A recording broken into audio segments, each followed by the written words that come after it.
കുറച്ചധികം നാളായിട്ട് ഞാൻ നേരിടുന്ന ഒരു പ്രശ്നമാണ് ഈ മുട്ട ഫ്രിഡ്ജിൽ എങ്ങനെയെങ്കിലും ഓർഗനൈസ് ചെയ്ത് വെക്കാന്നുള്ളത്. സോ അതിനായിട്ട് ഫൈനലി ഞാൻ ഒരു സൊല്യൂഷൻ കണ്ടുപിടിച്ചിരിക്കുന്നു, അതും തേമൂൽ നിന്നും. ഇതാണ് ആ പറഞ്ഞ മുട്ട ഓർഗനൈസർ, എഗ് ഓർഗനൈസർ. അപ്പൊ ഈ സാധനം ഒരു 3 പീസായിട്ടാണ് വരുന്നത്. ആദ്യം ഈ കാണുന്നത് പോലെ ഒരു അടപ്പുണ്ട്, പിന്നെ അതിന്റെ ഉള്ളിൽ ഈ കാണുന്ന ഒരു സാധനം കൂടെ ഉണ്ട്. കാരണം ഇത് 2 സെക്ഷനായിട്ടാണ് നമ്മൾ ഇതിൽ മുട്ട അറേഞ്ച് ചെയ്യാനായിട്ട് പോകുന്നത്. ഇപ്പൊ നിങ്ങൾ കണ്ടുകൊണ്ടിരിക്കുന്നത് ഞാൻ ഇടയ്ക്കൊന്ന് സ്റ്റക്ക് ആയതാണ്. എങ്ങനെയായിരുന്നു ഇത് അറേഞ്ച് ചെയ്തതെന്ന് പെട്ടെന്ന് മറന്നുപോയൊരവസ്ഥ. ഓക്കെ, സംഭവം സെറ്റ് ആയിട്ടുണ്ട്. അപ്പൊ നമുക്ക് ഇതിലേക്ക് മുട്ട അറേഞ്ച് ചെയ്യാം. ആദ്യം തന്നെ അതിന്റെ നടുവിലുള്ള ആ ഒരു വൈറ്റ് കളർ പ്ലാസ്റ്റിക് ഷീറ്റ് എടുത്ത് മാറ്റിയിട്ടാണ് നമ്മൾ മുട്ട അറേഞ്ച് ചെയ്യുന്നത്.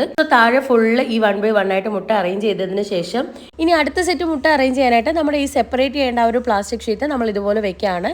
ഈ കാണുന്ന രീതിയിൽ ആ ഡിവൈഡർ സെറ്റ് ചെയ്ത് കഴിഞ്ഞിട്ട് നമ്മൾ മുട്ട ഇതിന്റെ മുകളിലേക്ക് വെച്ച് കൊടുക്കുകയാണ്. ഇത് വെക്കുമ്പോൾ തന്നെ മുട്ട ഇങ്ങനെ സ്ലാൻഡ് ചെയ്ത് ഒഴുകി പോകുന്നതായിട്ട് കാണാം. കാരണം അതിന് ചെറിയൊരു ചരിവുണ്ട്. അതാണ് ഇത് വർക്ക് ചെയ്യുന്ന ടെക്നിക്ക് എന്ന് പറയുന്നത്. അങ്ങനെ നമ്മൾ മുട്ട എല്ലാം അറേഞ്ച് ചെയ്തതിന് ശേഷം ലിഡ് കൂടെ ക്ലോസ് ചെയ്ത് കഴിഞ്ഞാൽ നമ്മുടെ ഫ്രിഡ്ജിലൊക്കെ വളരെ കുറച്ച് സ്പേസിൽ ഏകദേശം ഒരു 15 മുട്ടയോളം ഒതുങ്ങി ഈ കാണുന്നത് പോലെ വളരെ നീറ്റായിട്ട് ഇരുന്നോളും. ഞാൻ വാങ്ങിയത് 15 മുട്ടയുടെ ഓർഗനൈസർ ആണ്. 30 മുട്ടയുടെ വരെ ഓർഗനൈസർ തേമൂൽ അവൈലബിൾ ആണ്. ഇതിൽ നിന്ന് നമ്മൾ ഓരോ മുട്ട എടുക്കുമ്പോൾ ബാക്കിയുള്ളവർ ഈ കാണുന്നത് പോലെ വരിവരിയായിട്ട് പുറകെ വരുന്നതായിരിക്കും. സോ അപ്പൊ അത്രേ ഉള്ളൂ.